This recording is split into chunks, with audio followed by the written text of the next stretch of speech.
Et on va poursuivre avec Gérald. Bonsoir. Bonsoir, Céline. Martine nous en parlait. C'est en coupant dans les dépenses que le ministre des Finances a réussi à trouver ce surplus. Absolument, et qui arrive à des marges de manœuvre, en quelque sorte. Vous savez, en 2014-2015, l'exercice qui s'est terminé le 31 mars dernier, qui est en surplus, on a moins dépensé que prévu, 1 milliard de dollars de moins que prévu. Et c'est vraiment ce contrôle des dépenses qui permet au gouvernement d'annoncer des surplus parce que les revenus, au cours des prochaines années, ne seront pas nécessairement au rendez-vous.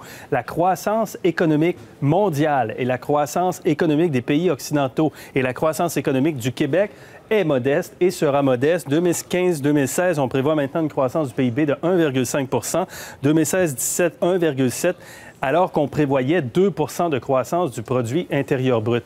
Malgré cette faible croissance, le gouvernement va être capable de dégager des surplus de 1,5 à 3,5 milliards au cours des 5 prochaines années, par année, avant le versement au Fonds des générations. C'est à peu près 13 milliards de dollars qui va permettre au gouvernement d'aller probablement de l'avant avec ses intentions de baisser les impôts des contribuables.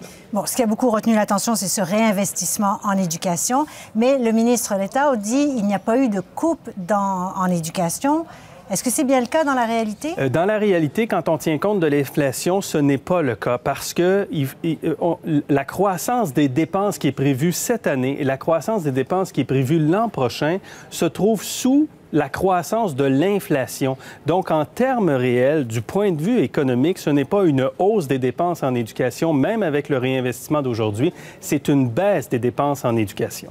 Bon, parlons de l'Ontario, c'est franchement plus difficile dans notre province voisine. Oui, c'est une province qui est moins endettée que le Québec, mais qui a beaucoup plus de difficultés à revenir en équilibre budgétaire.